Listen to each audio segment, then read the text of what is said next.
reporter.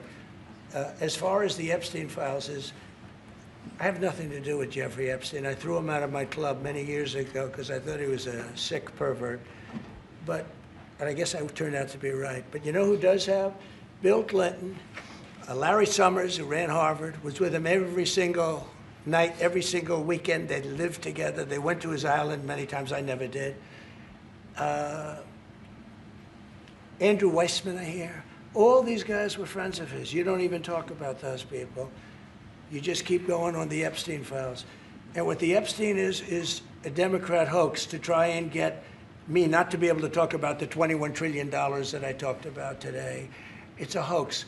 Now, I just got a little report, and I put it in my pocket, of all the money that he's given to Democrats. He gave me none, zero, no money to me. But he gave money to Democrats. And people are wise to your hoax. And ABC's, your company, your crappy company, is one of the perpetrators. And I'll tell you something. So why not just sign it now? I think the license should be taken away from ABC because your news is so fake and it's so wrong. And we have a great commissioner, the chairman, who should look at that, because I think when you come in and when you're 97% negative to Trump and then Trump wins the election in a landslide, that means obviously your news is not credible and you're not credible as a reporter. So I've answered your question. You should go and look at the Democrats who received money from Epstein, who spent their time. Larry Summers was with him all the time.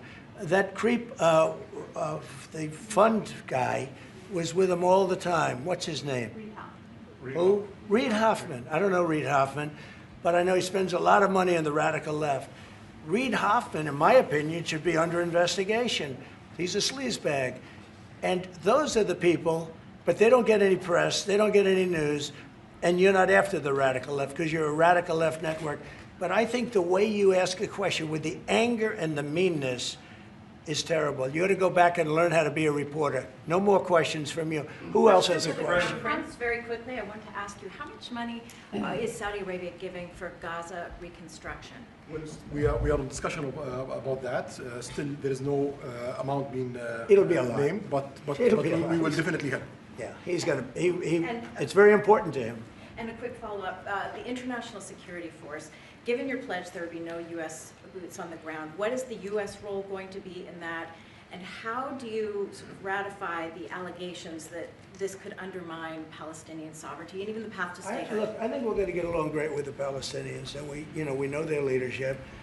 We just had a very, you hate to say war, but it was a war. Very, very successful. And you could say really it was on behalf of everybody. We did that on behalf of everybody. And the outcome was extraordinary because we have the best pilots, the best equipment, the best planes, the best everything. And Israel bought the best equipment. They bought it from us. Everything's from us. It all starts here. This office, I was talking to the Crown Prince a little while. You walk into this office, for somebody from the outside, the Oval Office, it's the most powerful place in the world. You're standing right now in the most powerful place in the world. And no matter how big you are, these are the biggest people, the richest people. They walk into this office. It's special, isn't it? Look at him. He's so happy to be here. But you walk into this office. It's the Oval Office. And we've done a lot of good with this office. I've stopped actually 8 wars. I appreciated your question before. But I've actually stopped 8 wars. I have another one to go with Putin. I'm a little surprised at Putin. It's taken longer than I thought. But we stopped India and Pakistan. I could go through the list. You know the list better than I do. I'm very proud. And I stopped one that was almost ready to start again. You know, there was one that was ready to start. And they're doing very well. So and it all took place right here in the Oval Office, whether by telephone or whether they came in. Many of these leaders have come in, and you know they signed their peace deals right here in the Oval Office. So no matter if it's the biggest business people in the world or the greatest leaders in the world, the biggest leaders in the world, like the gentleman on my right, everybody walks into the Oval Office and they say, wow. And now, by the way, the Oval Office is in the kind of condition that it should be in.